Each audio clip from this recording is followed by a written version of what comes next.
السلام علیکم ناظرین اکرام، ہسٹری آف پاکستان کی قسط نمبر 6 میں آپ کو خوش آمدید کہتے ہیں۔ یہ کیسے ہوا کہ لیاقت علی خان کے قتل کے بعد ایک فعلی زدہ شخص پاکستان کا مختار کل بن گیا؟ ویڈیو کا آغاز کرتے ہیں تو جلدی سے آپ ہمارے چینل کو سبسکرائب کر لیجئے اور بیل آئیکن کا بٹن کو دبانا نہ بھولیے گا تاکہ تمام ویڈیوز آپ تک بر وقت پہنچ سکیں۔ قصہ یہ ہے کہ لیاقت علی خان کی شہادت کے بعد مسلم لیگ نے ایک ایسا فیصلہ کیا جس کے نتائج خطرناک تھے۔ لیاقت علی خان کی جگہ ایک متحرک سیاسی شخصیت کی ضرورت تھی جو کہ پاکستان کا آئین اور شبانہ روز محنت سے اس ملک کی باغ دوڑ سنبھالے۔ اس لیے گورنر خواجہ ناظم الدین کو وزیر اعظم کا عہدہ دے دیا گیا۔ گورنر جنرل کے پاس برطانیہ کے دیے ہوئے بہت سے اختیاراتی دستاویز تھیں مگر وہ انہیں استعمال کرنے سے کتراتے رہے۔ اس لیے وزیر خزانہ ملک غلام محمد کو بے ضرر سمجھتے ہوئے گورنر جنرل بنا دیا گیا۔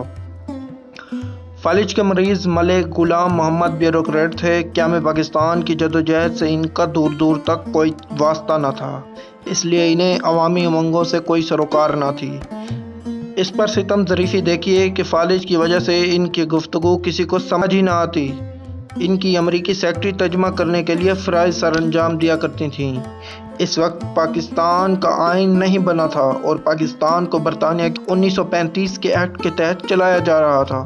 اس ایکٹ میں گورنر جنرل کے پاس بہت سے اختیارات تھے۔ گورنر جنرل غلام محمد نے فادر آف نیشن بننے کے بجائے اس ایکٹ سے فائدہ اٹھایا اور اپنے اختیارات کا کھل کر جائز اور ناجائز فائدہ اٹھایا۔ ان کے دور میں دو بڑے اہم واقعات ہوئے۔ ایک یہ کہ مشرقی پاکستان میں بنگالی زبان کی حمایت کرنے والوں پر گولیاں جلوا دی گئیں۔ دوسرا یہ کہ احمدیوں کے خلاف چلنے والی تحریک کو کچلنے کے لیے لاہور میں مارشل لا لگا دیا گیا تاکہ لوگ اس خوف سے کہ حکومت اپنی طاقت کا استعمال نہ کرے اس تحریک کا حصہ ہی نہ بنے، اور یہ لاہور کی سطح تک نافذ ہونے والا پاکستان کا پہلا مارشل لا تھا۔ اسی پر بس نہیں بلکہ غلام محمد نے اختیارات کا ناجائز استعمال کرتے ہوئے وزیر اعظم خواجہ ناظم الدین کو بھی برطرف کر دیا۔ خواجہ ناظم الدین نے ملکہ برطانیہ کو ایک خط لکھا اور اپیل کی کہ وہ اس فیصلے کو کالعدم قرار دیں۔ اس سے ایک بات تو واضح ہے کہ پاکستان شروع سے ہی بیرونی طاقتوں کے ہاتھوں استعمال ہوتا آیا ہے، لیکن بدقسمتی شاید شروع سے ہی پاکستان کے اوپر برس رہی ہے۔ ملکہ برطانیہ جو کہ خود کو سب سے پرانی جمہوریت کہلواتی تھیں، انہوں نے اس اپیل کو رد کر دیا اور خواجہ ناظم الدین کی درخواست کالعدم قرار دے دی۔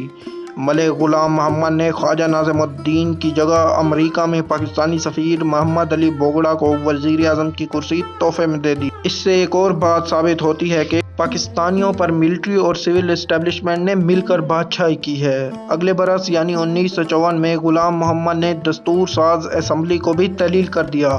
حالانکہ اس وقت پاکستان کے پہلے آئین کا مسودہ تقریباً تیار ہو چکا تھا۔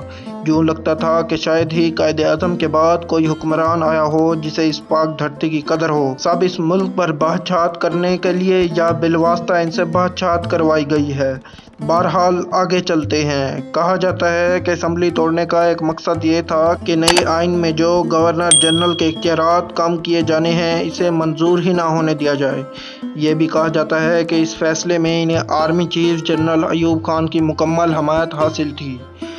یہ ستم ابھی پاکستانی قوم کے لیے کم نہ تھے کہ ایک حاضر سروس آرمی چیف کو ملک کا وزیر دفاع نامزد کر دیا گیا، گویا پوری دنیا کو ہم نے فتح کرنا تھا، اور یوں اقتدار کے ایوانوں میں فوجی بوٹوں کی گونج سنائی دینے لگی۔ اللہ حافظ ناظرین اکرام، امید کرتے ہیں آپ کو ویڈیو پسند آئی ہوگی، تو جلدی سے چینل کو سبسکرائب کر لیجئے اور بیل آئیکن کا بٹن دبانا نہ بھولیے گا تاکہ اگلی ویڈیو آپ تک بر وقت پہنچ سکے۔